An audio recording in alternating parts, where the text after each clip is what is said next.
আল্লাহ সুবহানাহু ওয়া তাআলা বলেছেন, ফাআম্মা মান উতিয়া কিতাবাহু বিয়ামিনি ফাসাউফা ইউহাসাবু হিসাবান ইয়াসীরা।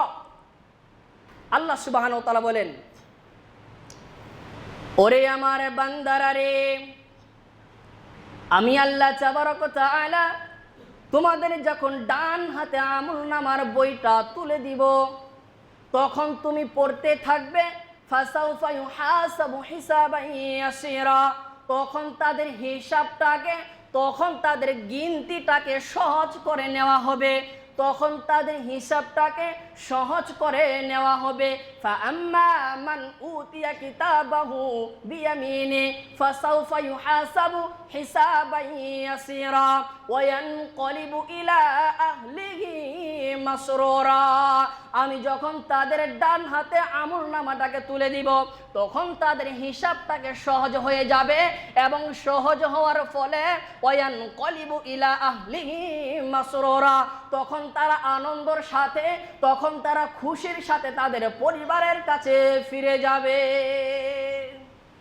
তাহলে আমলনামা যদি ডান হাতে আসে, অন্য আয়াতে বলে যে সে পড়তে থাকবে, তাকে বিরক্ত করা হবে না। আল্লাহ সুবহানাহু ওয়া তাআলা এই আয়াতে বলেছে তখন তাদের হিসাবটাকে সহজ করে নেওয়া হবে, আর হিসাব সহজ হওয়ার ফলে তখন তারা তাদের পরিবারের কাছে ফিরে যাবে আনন্দের সাথে। আচ্ছা, এখন বিপরীত, যদি তার আমলটা বাম হাতে আসে, আমরা ডান হাত দিয়ে খাবার খাই, বাম হাত দিয়ে অন্য কোনো জায়গায় ব্যবহার করি, তো ডান হাত দিয়ে খাবার খাই না, তার মানে আল্লাহ রাসূল সাল্লাল্লাহু আলাইহি ওয়াসাল্লাম বলেছেন ডান হাত শুধু ভালো কাজের জন্যই ব্যবহার করা হয়, খারাপ কাজের জন্য ব্যবহার করা কম হয়, তো প্রয়োজনীয় হিসাবে। তো আল্লাহ সুবহানাহু ওয়া তাআলা এখানে বলল ডান হাতে আমলনামা দিবে, তার মানে ডান হাত ভালো, আর বাম হাতে যখন আমলনামা আসবে তার মানে বাম হাত খারাপ। খারাপ বলতে হাত বলতেই খারাপ এটা নয়, এখানে আপনাকে ইশারা করা হয়েছে জাহান্নামে যাওয়ার দিকে।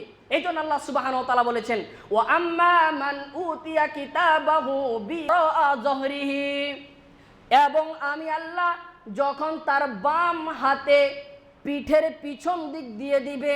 এখানে একটা হাদিস আছে, আল্লাহ সুবহানাহু ওয়া তাআলা কিয়ামতের দিন 3 শ্রেণী লোকের সাথে কথা বলবেন না। একটা হচ্ছে শাইখুন জান ও মালিকুন কাজ্জাব ও আইলুন মুস্তাকবিরুন।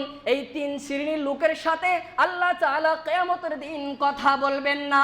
এজন্য আল্লাহ তাবারক ওয়া তাআলা বললেন, ওয়া আম্মা মান উতিয়া কিতাবাহু ওয়ারা যহরি, যখন আমি তাদের বাম হাতে এবং পিঠের পিছন দিক দিয়ে আমলনামাটাকে তুলে দিব, তখন তারা বলবে ফাসাউফা ইয়াদউ সুবুরা, তখন তারা চিৎকার করতে লাগবে, চিৎকার করতে লাগবে।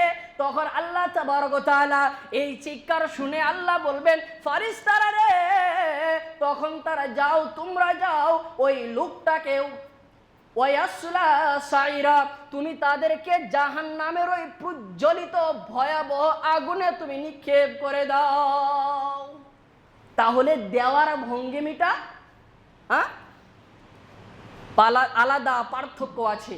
ডান হাতে দিবে, সে আমলনামা পড়বে এবং তার হিসাবটা সহজ হবে, সে আনন্দের সাথে তার পরিবারের কাছে ফিরে যাবে। বাম হাতে আমলনামা দিবে এবং পিঠের পিছন দিক দিয়ে, তখন এই দেওয়ার ভঙ্গিমি দেখেই যে নেবে ওই ব্যক্তি চিৎকার করতে থাকবে, হায় হায় করতে থাকবে, যদি আমার আমলনামাটা না দিয়ে আমাকে শাস্তি দিত তবুও ভালো হতো, দুনিয়াতে কর্ম আমরা কি করে চলাফেরা করলাম। এই ভঙ্গিমি, এই দেওয়ার চিৎকার শুনে আল্লাহ সুবহানাহু ওয়া তাআলা বলেছে, ওয়াসলা সাইরা, প্রজ্বলিত আগুনের মধ্যে সবথেকে ভয়াবহ আগুন, যে আগুন তৈরি করা হয় পাথর দিয়ে, যে আগুন তৈরি করা হবে পাথর দিয়ে আগুন তৈরি করা হয়, ওই আগুনের মধ্যে মানুষকে নিক্ষেপ করা হবে। সম্মানিত উপস্থিত দিনী ভাই, এই হচ্ছে হাশর ময়দানের পরিস্থিতি, এই হচ্ছে আল্লাহ সুবহানাহু ওয়া তাআলার হিসাব নেওয়ার পদ্ধতি, এই হচ্ছে মানুষের কর্মর ফল দেওয়ার পদ্ধতি। সম্মানিত উপস্থিত দিনী ভাই, এই দুনিয়াতে মানুষ যদি সামান্যতম কোনো গুনাহের কাজ করে, আল্লাহ তাআলা আপনাকে দেখাবে তার প্রমাণ। আল্লাহ সুবহানাহু ওয়া তাআলা সূরা জিলজালের শেষের দিকে বলেছে, যদি মানুষ সামান্য গুনাহ করে তাও কিয়ামতের দিন দেখতে পাবে, যদি সামান্যতম আমাল সওয়াব করে তা ওই কিয়ামতের দিবসে মিজানের সময় ওই পাল্লাই তুলে ধরবে আল্লাহ সুবহানাহু ওয়া তাআলা। আল্লাহ বলেছে ফামান ইয়ামাল মিসকালা যাররাতিন খায়রান ইয়ারা ওয়া মান ইয়ামাল মিসকালা যাররাতিন শাররান ইয়ারা। টেনশনের প্রয়োজন নেই, ওখানে আল্লাহ সুবহানাহু ওয়া তাআলার কাছে গিয়ে নিজেকে নত হয়ে ছোট হয়ে থাকতে হবে। এখনই আল্লাহ সুবহানাহু ওয়া তাআলার এই প্রজ্বলিত যখন এই হিসাব দুনিয়াবী কর্ম যখন হিসাব ওই জায়গাতে আল্লাহ সুবহানাহু ওয়া তাআলা তুলে ধরবেন, তখন এই মানুষ আপনার শরীরের অঙ্গ প্রত্যঙ্গ আল্লাহ সুবহানাহু ওয়া তাআলার কাছে হাজির হয়ে যাবে। কিভাবে? আপনার বিরোধী, আপনার বিপক্ষে হয়ে, আপনার দুশমন হয়ে আল্লাহ তাআলার সামনে দাঁড়াবে।